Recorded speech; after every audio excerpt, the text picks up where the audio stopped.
Hey guys, so in this video we're going to continue on with our completion of the non-credit final exam review. We're going to get through as many as we can. I'm going to try and make this a three-part series in a sense, so that you're not kind of swamped doing all of them at once. So we'll just pick up with question 33. So this is now dealing with, continuous probability distributions and using Excel to find probabilities and things like that with these questions. So number 33, suppose the height of a randomly chosen adult male is a normal random variable x with mean 68.5 and a standard deviation of 2. We want to know what is the probability, using the empirical rule, what is the probability that a randomly chosen male is between 64.5 and 72 inches tall. So if you remember, the empirical rule tells us that we have a mean and that that's 68.5. And if we go one standard deviation in either direction, so that would be 66.5 to 70.5. So the empirical rule tells us that 68% of our data lies within this interval. 66.5, so it says 68% is 66.5, if you remember interval notation from other math classes, to 70.5. So let's just go another standard deviation away, 64.5, so subtract 2 again, add 2 again. So the empirical rule tells us that 95% of our data is between those two values. And then to go one more, you go 62.5, subtract 2 again, add 2 again. The empirical rule tells us that 99.7% of our data is in that interval. So from our question it says, what is the proportion, what is the probability? Well, the probability, don't type in 95, because it wants a probability, because those are our values, 64.5 to 72.5, but we want to type it as a probability, 0.95. Using the empirical rule, what is the probability that a randomly chosen male is greater than 72.5 inches tall? Well, that way we kind of have to know how to manipulate these values. So if you look at the middle two right here, we're looking to see 68% of our data is in this interval. So we can kind of bisect that and say this is 0.34 and this is 0.34. So 34% is between 68.5 and 70.5. 34% is between 68.5 and 68.5. So now let's go one more. We know that 95% is between these two values. So let's just figure out what these two numbers have to be. But we've already taken into consideration 68% of our data. Let's just do 0.95 divided by 0.68. I didn't do an equal sign. And then we divide that by 2 and we get 13.5 or 0.135.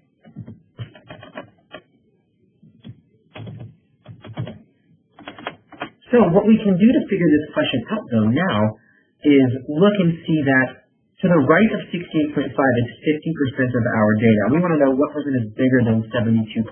So we want to know what is this area. Well, to figure that out, to the right of 68.5 we have 50% of our distribution, and we can just subtract these two numbers. Actually, we don't need this one. We just need minus that one. 0.16.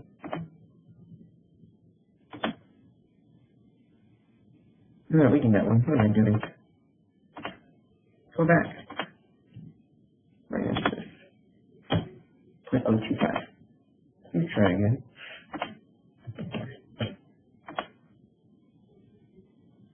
There we go. And so, because you're right, this is bigger than, never mind. And so it's all about just breaking up the empirical rule into its pieces. So we could, just to show you, Google empirical rule, see the images.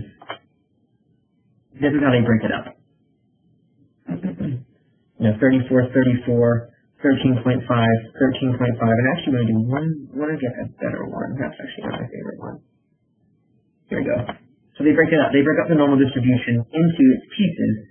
So there's our 34%, there's our 13.5%, and we want bigger than this value, which is 2.35 plus 0.15. And that gave us our 0.025. So anyways, what is the probability that a normal random variable taking a value less than 1.29 standard deviations below the mean? So if we're 1.29 standard deviations below the mean, that equates to a z-score of negative 1.29. So we want to know the area to the left of that value. So this means we want to know the area underneath the normal distribution. So if you'll look, there are really 4 options that pop up, and these are going to be the 4 options that you're going to use the most: norm dist, norm inverse, norm S dist, norm S inverse. So the S here stands for standardized, and that's what we want to use in this case. If we're dealing with z-scores and we're finding area underneath the curve from a z-score, we want to use the S. And because we want to know the area to the left of a value, we can just use norm S dist as it is. This function will only output area to the left of a value, or output probability to the left of a value. So we type in negative 1.29, and cumulative is always true. I just put a number 1 there. You can click true if you want to.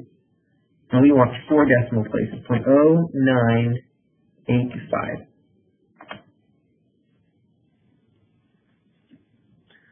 What is the probability of that a normal random variable will take a value greater than z equals negative 0.53. So we want to know almost the same question, but in this case now we want to know probability that z is greater than negative 0.053 or 0.53.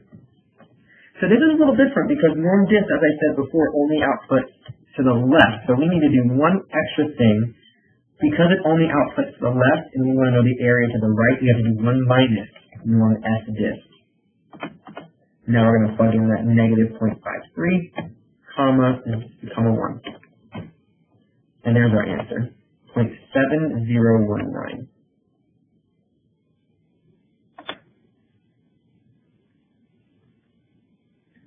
So what those 2 questions had us do was find probability based on a z-score. The probability in this question, the next one, it says, part C, the probability is 0.81 that a randomly chosen adult male's height will be less than how many inches. So in this case, we know the probability already, and we want to work our way back. So what we need to figure out is the x value that gives that value. So in that case, we can use what's called norm inverse. Norm inverse, if you're given the probability, returns a value of x. So we want, it says less than, so that's good because less than implies to the left. So that the value to the left of the value is 0.81. The mean, if you remember, is 68.5. And then the standard deviation, if you remember, was 2. And you just notice I typed it in just like a sequence, 0.81, comma, 68.5, comma, 2. And Excel tells you exactly what to type in, which is nice. So it tells you right on the nearest tenth, so 70.3.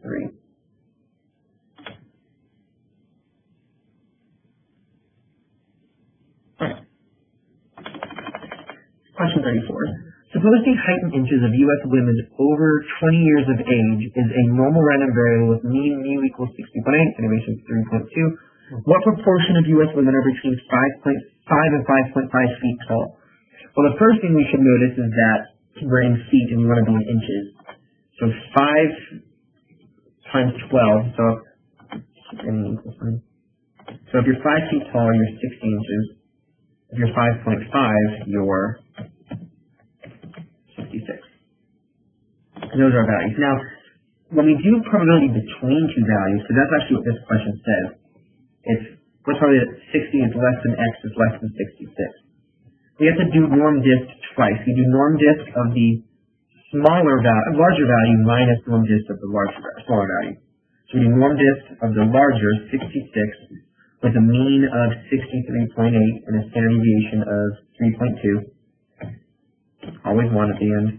Minus norm dist 60, comma, 63.8, 3.2, comma, 1. And that's our value to 4 decimal places. Now remember, if you need help with rounding, please use these.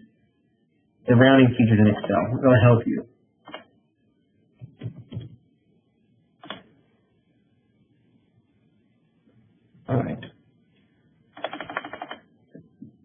mean length of adult rattlesnakes across North America and South America is 5.1 feet with a standard deviation 0.4. A random sample has a mean of 5 and a standard deviation 0.59. What are the parameters and accompanying statistics? So parameters are values about the population, meaning mu is the parameter for the mean, the population mean. Sigma is our parameter for the standard deviation of the population. So that means that our population mean length is 5.1 feet with a standard deviation of 0.4. So X bar and F are what we use when we deal with samples. How do we summarize the results that we observed from a particular random sample? So in this case, our sample mean was 5, and our standard deviation, our sample standard deviation was 0.59.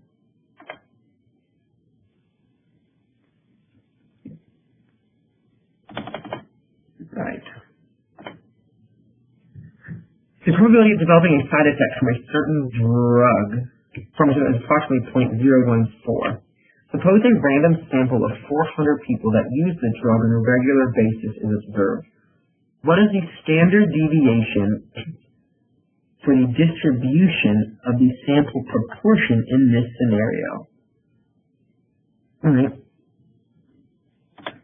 So, the standard deviation is, if you remember, it's the square root of p times 1 minus p divided by n.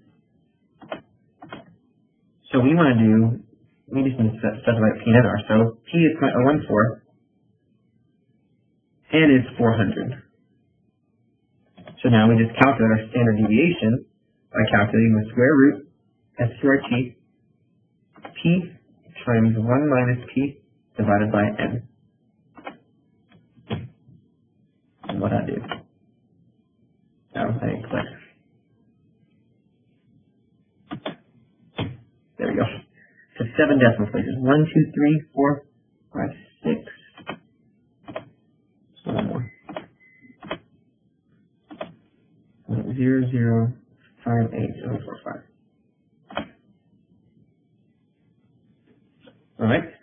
So now we want to know what is the probability that at most 0.3% of the sample developed a side effect. So we want to know what is the probability that we are, let's call it T, okay, at most, so less than 0.03. So what does that mean? Actually, let's take out this. So what does that mean? And how do we figure this out? So in order to do it, we need to calculate a z-score. So our z-score is our value of minus our proportion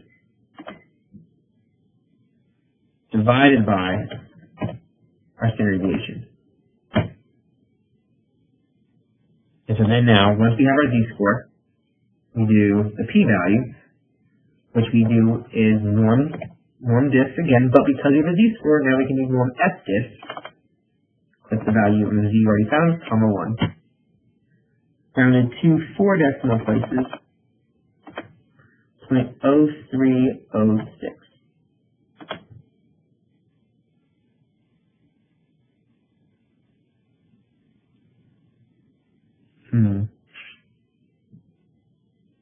Let's check in. There we go. Alright, what is the probability that between 3% and 4% of the people in this sample develop a side effect?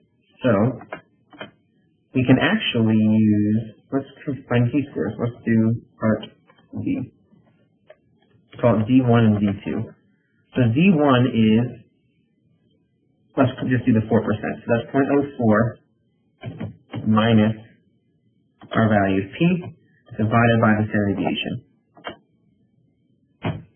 Let's do the z-score for 3%. So 0.03 minus our p-value divided by the standard deviation. And now we're just looking to see the probability that z2 is less than, z is less than z1. Take the larger one. So now it's norm s diff of the larger value, comma 1, minus norm s diff of the smaller value.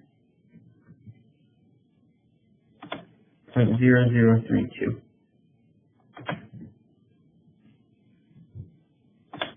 Right, and part C.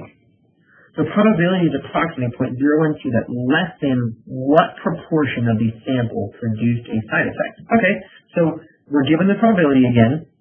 So in this case, we want to know what is the value of P, or the value of X, that gives us that probability. So now we can do inverse. So the probability is 0.012, and keep in mind that it's less than what proportion. So we can just do 0.012. The mean is 0.014. And the standard deviation we found already is 0.0058745. And to 4 decimal places, so 0.0007.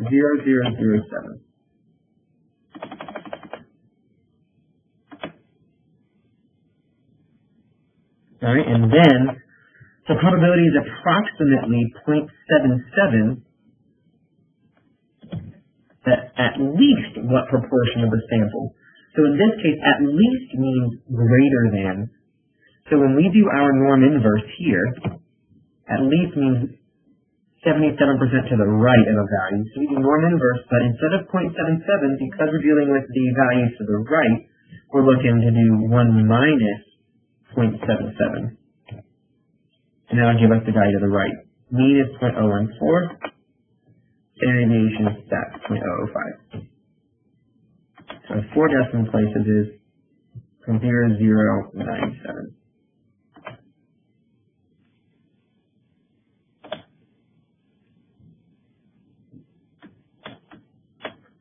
Alright, a 2015 study showed the average weight of U.S. males of age 20 years or older was 195.5 pounds with a standard deviation of 4.2. The distribution is skewed right.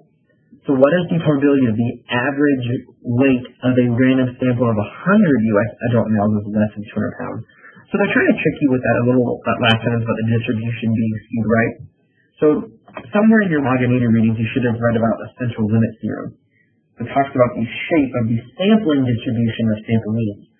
And as long as your sample size is large enough, we can approximate the sampling distribution with a normal distribution. So here we know that the mean is 195.5, but the standard deviation is actually of the sampling distribution is the standard deviation of the population divided by the square root of the sample size. In this case, square root of 100. So that's our standard deviation. So we want to know what is the probability. So the average weight is less than 200 pounds. So we can do norm this. Less than 200, so x is 200. Our mean is 195.5, and our standard deviation is 4.7, comma 1. So 4 decimal places, 0.8308.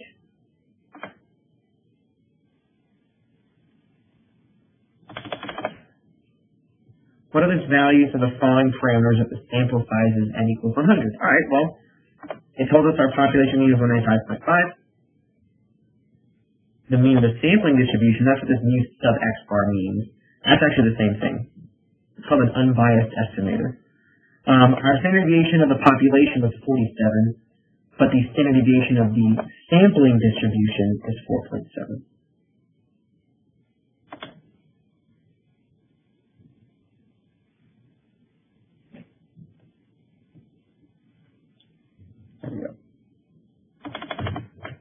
Alright, so what is the probability of the average weight of a sample of 100 U.S. adults is between 180 and 194? Okay, so now we're going to do probability that we're between 180 and 194. So in this case, now we're going to do the difference of two norm discs. So we do norm disc, our upper value, 194. The mean is 195.5. Standard deviation is 4.7. Not 47, but 4.7, because we're dealing with a sample of 100 adult males, minus norm disc, and we do small value, 180, the mean and standard deviation don't change. So it's 0.3743.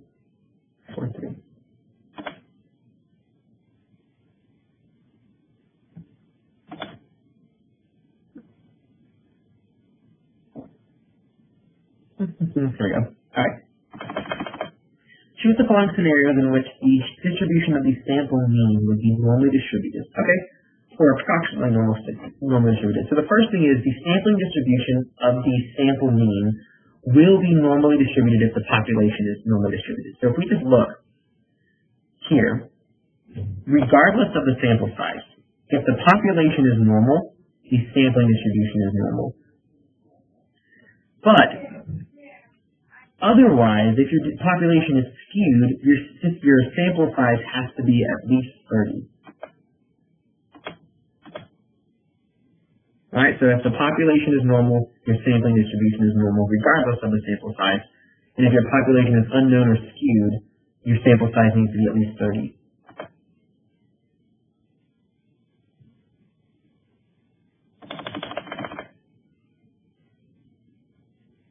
Okay? Question. Alright, suppose the first recited college graduates from the business school of a certain college is normally distributed with mean. So I'll just say pop mean, pop SD. Population mean is 61,200. Standard deviation is 8,100. So a sample of 20 first-year graduates is observed. And luckily, though, it tells us, because our sample size is 20, we have to be a little weary, but we know that the sampling distribution will be normal because it says that the population is normal. So the mean of the sampling distribution is the same as the population, so 61,200. So I'll just say, I don't know, mu SD. That's going to be your population standard deviation divided by the square root of your sample size. So 8,100 divided by the square root of 20. 5 decimal places.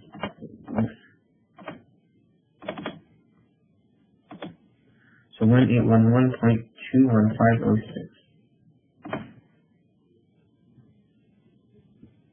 Alright, so we want to know, what is the probability that the sample mean salary is greater than 60,000? So it has 2 blanks for the Z. We first want to calculate that. So we take our 60,000, subtract our population mean. We don't divide by the standard deviation of the population, we divide it by our new standard deviation, the sampling distribution of standard deviation. And we want that to be 5, not that one.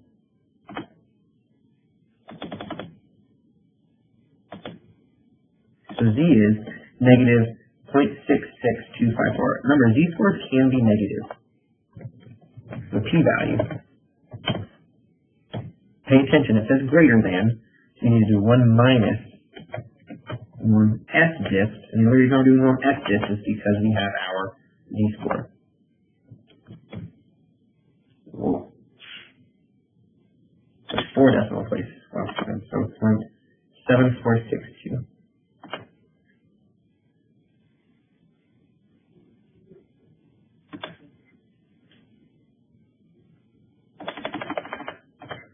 Alright, the red blood cell counts of women are normally distributed with a mean of 4.577 and standard deviation of 0.382. Find the probability that a randomly selected woman has a red blood cell count that is lower than 4.2. Alright, so this is just a real easy question. Now it's just this is a norm diff question. Now norm diff, not 1 minus norm diff because it says lower than 4.2, where the mean is 4.577, and our standard deviation is 0.382. Now you might be asking yourself, why am I not dividing that 0.382 by the square root of something? And that is completely determined by our sample size. What is our sample size in this case? 1. So we're really dividing by the square root of 1. 4 decimals. This is 0.1618.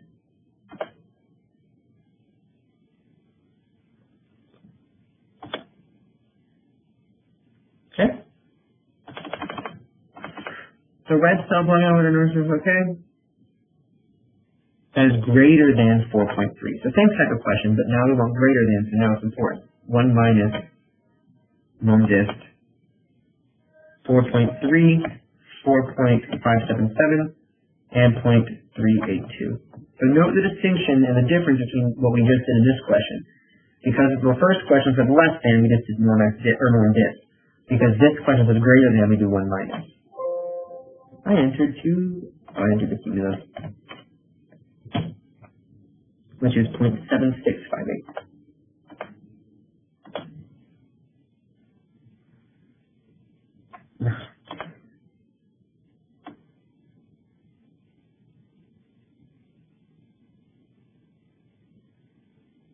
Alright.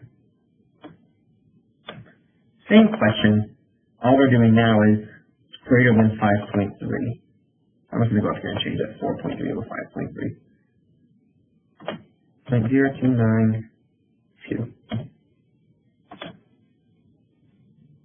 Okay, and the very last one, everything is the same, but now we want the probability between two values, so that means we're going to do two different norm diffs. The norm diff of the larger 4.86, 4.577, 0.382, 1, minus norm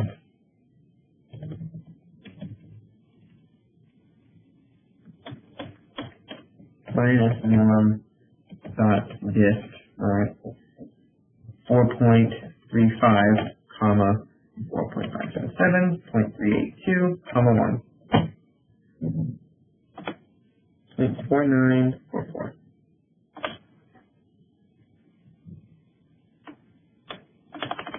Alright, new sheet. A study on student financial aid during the 2014-2015 school year using a random sample of 2,000 Georgia State University students. Their findings were 1686 received grant aid, 314 did not receive the average amount. So what is the point estimate for the proportion of all college students who received student aid? I should say all college students at Georgia State University, but that's the number from our sample that received aid, 1686. Oh, proportion. Who did, wait, let me see, who received student aid? Oh, wait, I'm not reading. It says proportion. So that means we take our 1686 and we're receiving student aid out of the sample size of 2,000, which is 0.843.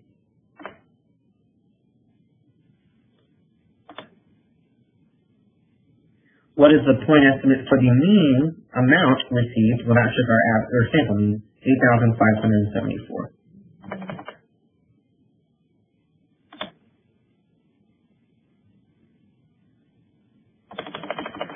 Okay.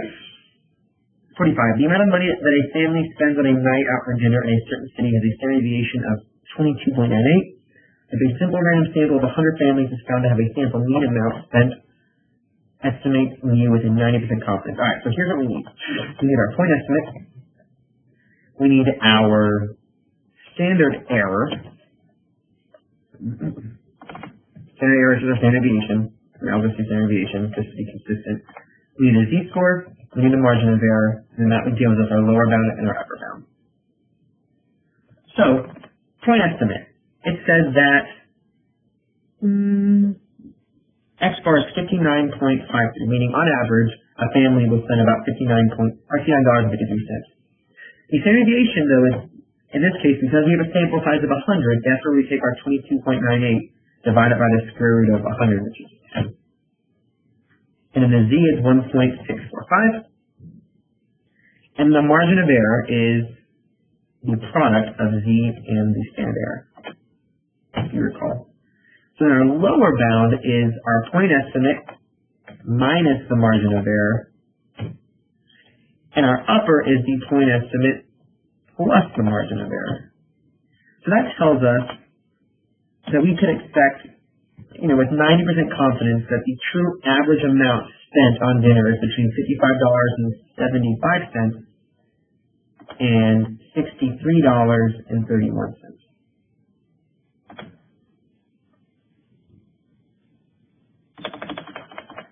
Alright, so same exact question. It's just some things are a little different, but we have everything typed in, so we'll just do it from this. So the point estimate again is 59.34. Our standard deviation, though, is now 22.87 divided by the square root of 100. And our z-score is now, oh, I didn't do equal sign. Our z-score is now 2.576. And then everything is changed. So that's what I think and I know I said this in previous videos, but if you remember the way how to type these things into Excel, if there's a redundant question, all you have to do is just change the numbers and everything is done for you. There's no more thinking involved. It's just type in the new numbers and then Excel will automatically give you what you need. So this tells us with 99% confidence, the true average amount spent on dinner is we can be 99% confident the true average amount spent on dinner is between 53.45 and 65.23. So which confidence interval will offer the most precise estimate of mu? So precise means the most narrow. What's the narrowest interval? So the most narrow has the lowest level of confidence. Which means the next one, which confidence interval provides the most amount of confidence but the least amount of precision, that's going to be our largest confidence level. And the reason why they say the least amount of precision is just because your interval is a lot wider. It covers more values.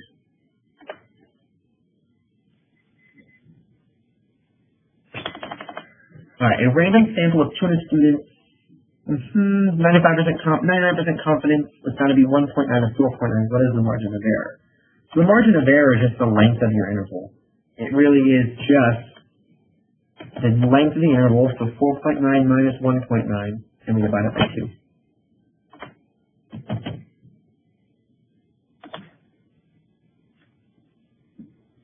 Okay. Given a 90% confidence interval on a population standard deviation, what will happen to the margin of error if the sample size were multiplied by 4? So you have to think about your standard error formula. It's sigma divided by the square root of n. So that's our normal standard error. Actually, I can probably make it margin of error by just doing z times. So this is our our margin of error formula. Well, if you think about it, if we quadruple the sample size and we make it a 4n right here, think about your properties of the radicals. What happens to this 4? It comes out as a 2. But we're in the denominator of our fraction, so multiplying by 2 in the denominator is the same thing as multiplying by a half. Meaning, the margin of error would be divided by 2. And that should make sense to you because the larger your sample size, the smaller your variability, meaning you have a smaller margin of error. Since we're quadrupling the sample size, our margin of error should decrease. More people in your sample, smaller margin of error. Alright, when using confidence intervals to estimate a population mean mu, in what ways can we realistically decrease the margin of error? Alright, so decrease the margin of error means we increase the sample size. That's one. And we want to decrease the margin of error, which means we want a more narrow interval, so we decrease the level of confidence. Because we really can't increase the population standard deviation. Alright. Whoa!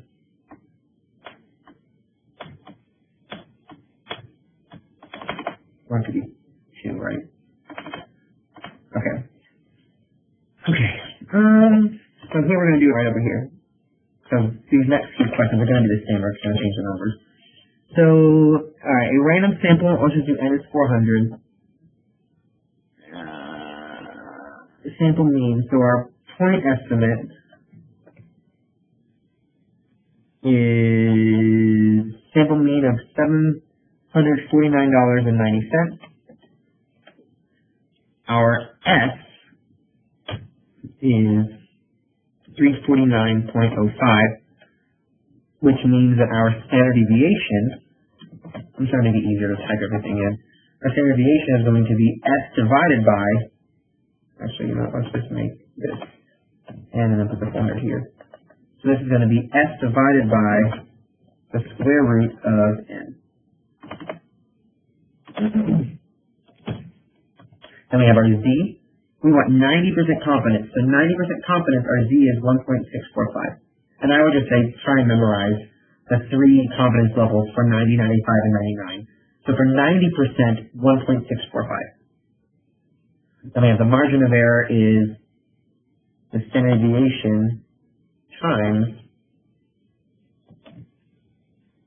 6 times V. And then that tells us we have a lower limit and an upper limit. So our lower is our point estimate minus the margin of error, and then our upper is our point estimate plus the margin of error. Keep doing this parentheses. So then there's our interval, 300. So 721.19 to 778.61.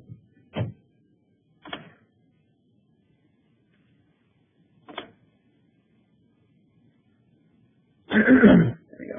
Alright, so next question is the same.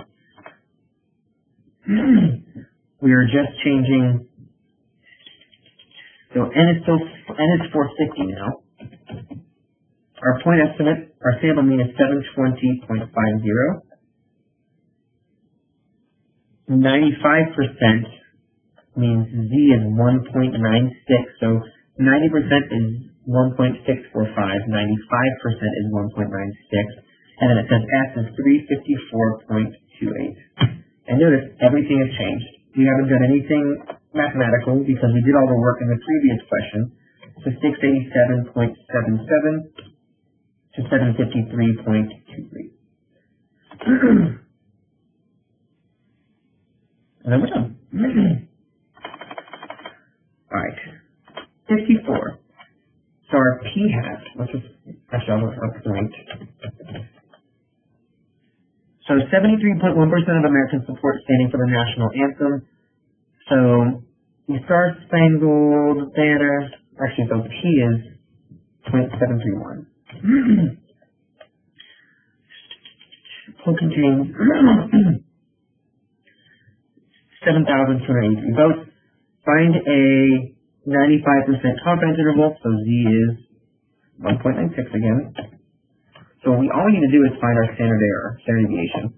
So the standard error with a proportion, so it means, if you remember, it was S over the square root of N. With proportions, it's a little different. It's the square root of P times 1 minus P divided by N. N being our sample size of 7,283. And then we got to find the margin of error, which is still just our z-score times our standard deviation. And then we have a lower and an upper limit. So our lower limit is our P minus the margin of error. And then it's P plus the margin of error. So nearest thousands, so 3 decimals, so 0.721, 0.741. So what this says is, in a sample, we found that 73.1% of Americans support standing for the national anthem, but that's just the result of one sample. So we're 95% confident that the true proportion of Americans who support playing or who support standing for the national anthem is between 72.1% and 74.1%.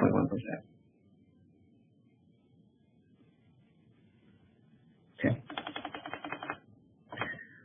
When using confidence intervals, in what ways can we realistically increase the precision of the estimate of P? So realistically, we can increase the sample size because that means our margin of error is going to be smaller and we can decrease the level of confidence. Same question as before.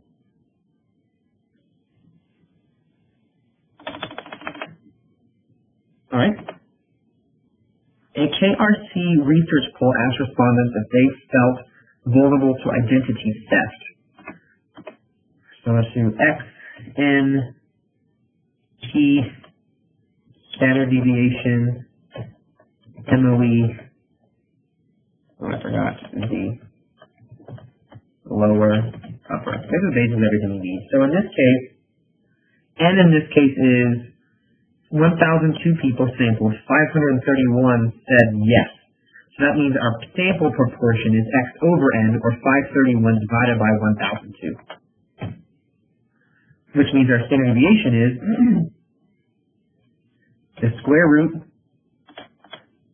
of P times 1 minus P divided by N. So Z is, we're looking at a 95% confidence, so like I said, 1.96. The margin of error is Z times the standard deviation of the standard error. And then as before, it's our P minus the margin of error, P plus the margin of error. So 0.4990 to 0.5608, 4 decimal places. Alright. And then the same question, 531 out of 1,002, P stays the same, standard deviation stays the same. Now all we're doing now is making our Z score 1.645. And that gives us a range of 0.504 to 0.5559. Alright. Same thing here. Now this is going to be my last question for part 2, getting us through confidence intervals. So in this case, our poll was 497 people say yes out of 1,123. That changes our p-value, that changes our standard deviation. Our z-score, the only thing we have left to change is 1.96. So, from this sample, we get 0.4135 to 0.4716.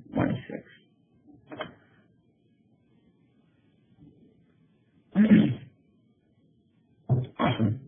And then I will do video 3 that deals with the hypothesis testing stuff. So hope this helps. Have a good one.